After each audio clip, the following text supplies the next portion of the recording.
Hey, what's up? This is Omega Agent 661, and today we're taking a deep dive into the Kershaw Select Fire. Let's get to it.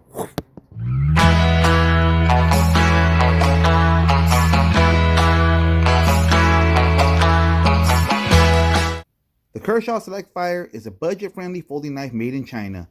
I know, weak sauce. Anyway, its overall length is 7.6 inches, of which about 3.4 inches of that is a nice drop point blade made from 8CR13 MOV steel. Twinkie steel alert! To be honest though, this is a better Chinese steel as far as that goes, and it keeps this knife affordable.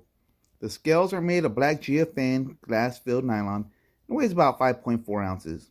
The Kershaw Select Fire was designed by Grant and Gavin Hawk, and to be honest, I don't think I've come across any other knives they have designed. If this is how they normally operate though, consider me impressed.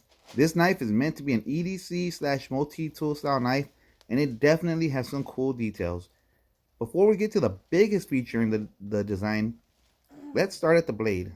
This knife features a classic drop point blade with the bead blast finish that seems larger than the 3.4 length listed in its specs.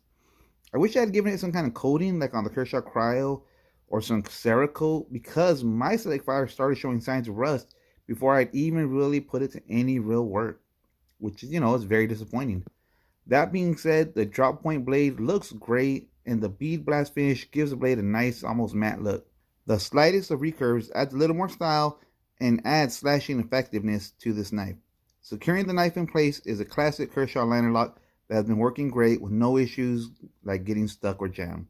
The black GFN scales are nice and wide and have a great texture that mimics water rippling in the lake. Starting out with small concentrated rings near the knife pivot and gradually getting bigger and bigger as you move down the knife handle. The handle is contoured nicely and has a dedicated finger groove that fits my hand perfectly. Now this is where the design gets interesting. Nested in the spine of the handle is a bit driver with the rudimentary roller, and on either side of the knife there are clever cutouts that house spring-loaded suicide door style bit holders. Each bit holder can hold 2 bits for a total of 4 bits that you can mix and match as needed. The bit driver is long enough to function well as a screwdriver, and I have to admit, I was very impressed by this Grant and Gavin Hawk design. I never felt that the swing out bit holders or bit driver in the spine affected my cutting performance in any negative way.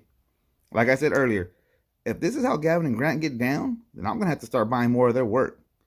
Anyway, back to the review. The 4-way pocket clip is short and wide to accommodate the swing out bit holders, but felt good in the hand, and it looks very unique and comes out of the box in tip up carry position. I honestly thought it looked pretty cool. The only other knife I have with a wide pocket clip is my Microtech Exoset, and I gotta be honest, this one feels better in the hand. Overall, the knife design is highly functional, makes clever use of space, and I dig the style. Let's do a quick size comparison. Alright, first up, let's size it up against one of my bigger folding knives and a poplar knife. Microtech.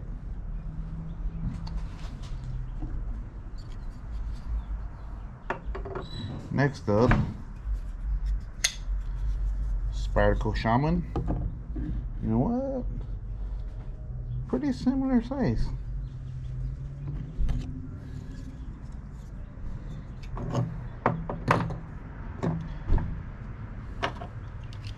Hogue EX04.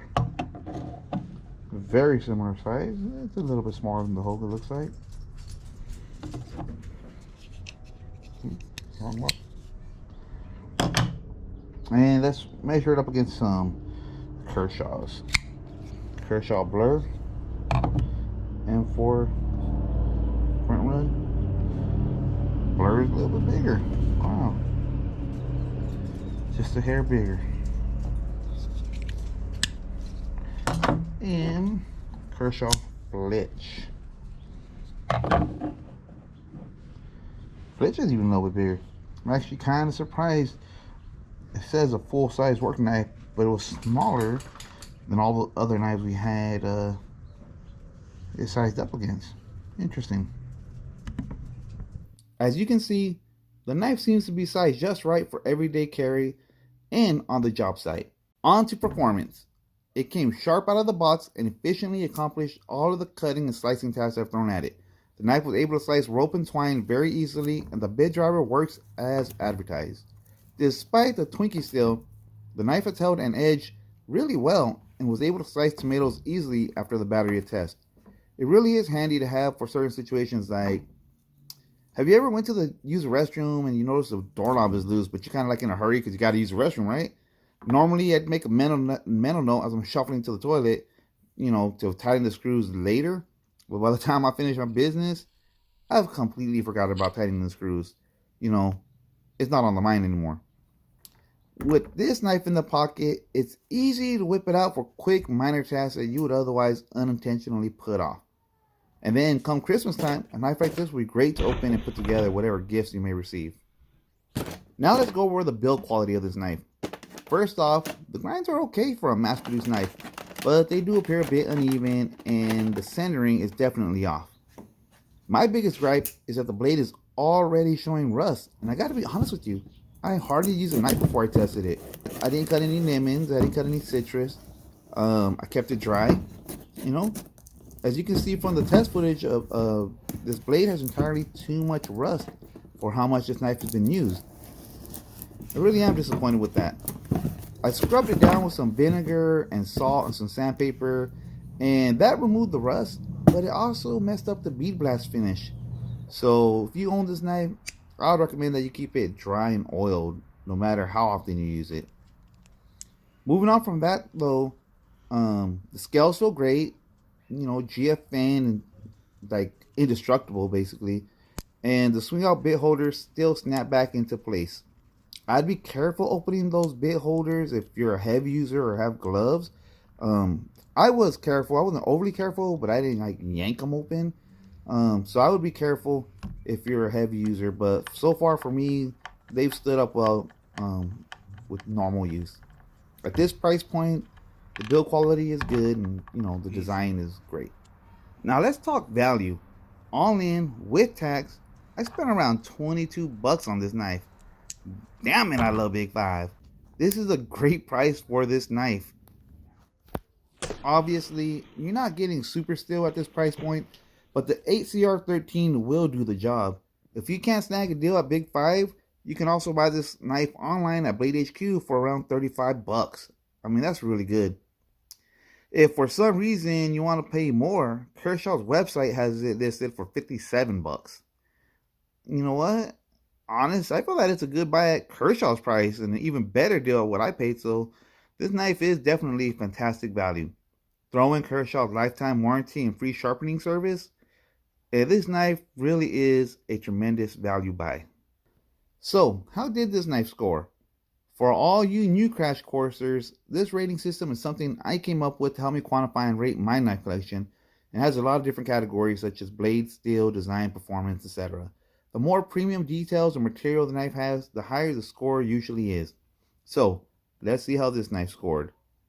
The first category rates the blade steel. This blade uses bona fide Twinkie steel, but it did hold an edge well.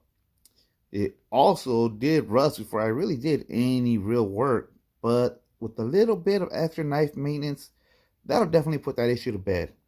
In the end, the cheap steel hurt its blade steel score, and I gave it a 2 out of 10. Next up is handles/scales. This knife doesn't use any premium materials, but I really love the design, and the bit driver set is great. The knife feels comfortable, the contours and finger guard fit me well, and I like the way the pocket clip feels in the hand. The GFN's nice, sturdy, stout, and I love the texture. I gave this category a score of 5 out of 10. The next category is value. Despite the lack of premium materials, this knife is a fantastic value, and its warranty and innovative bit driver set make it well worth the $30 price range. I gave this knife a 6 out of 10. Moving on, our next category grants up to 5 extra points for build quality, coating/paint, and hardware. The build quality on this knife is okay, but not great. Nothing is falling apart despite all the moving pieces this knife has. The grinds are okay, and the centering is, it's off. And it did show signs of rust like right away, but functionally it feels like a sturdy tool. In the end, I gave this knife only 1 out of 5 possible extra points. Next up is performance. So I never go into the individual slicing, chopping, piercing, slashing extra points. I never do. But overall, the knife performed very well. The blade edge held sharp and didn't roll, and when it does eventually duel, it won't be too hard to sharpen. That's a good thing about the Twinkie Steel most of the time, especially the 8CR13 version of the Twinkie. That stuff, gets sharp pretty easily, and it gets razor sharp. The knife stabbed and slashed very well, and the bit driver worked very well. I gave this knife a 7 out of 10. The next category is pocket present / sheath.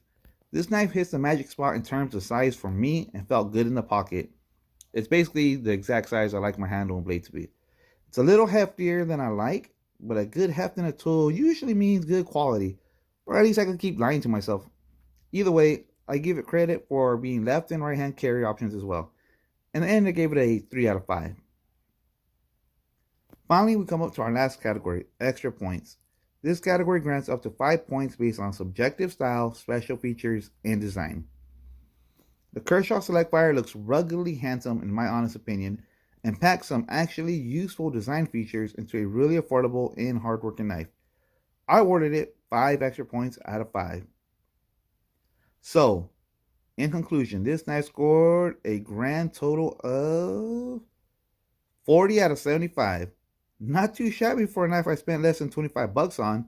That score ties it with the Kershaw Flitch, but it doesn't overcome the Kershaw Cryo in my Kershaw collection. So, to sum things up, I think Kershaw did a nice job on the Kershaw Select Fire. In my opinion, the design works well and looks great. The extra function you get with that bit driver is great, and the price was right. If you're looking for an affordable knife that would do good in your pocket or your toolbox, I think you would really like this knife. Well, that's it for this week's episode of Survival Crash Course. Thanks for watching. Please like and subscribe. And until next time, this is Omega Agent 661 signing out.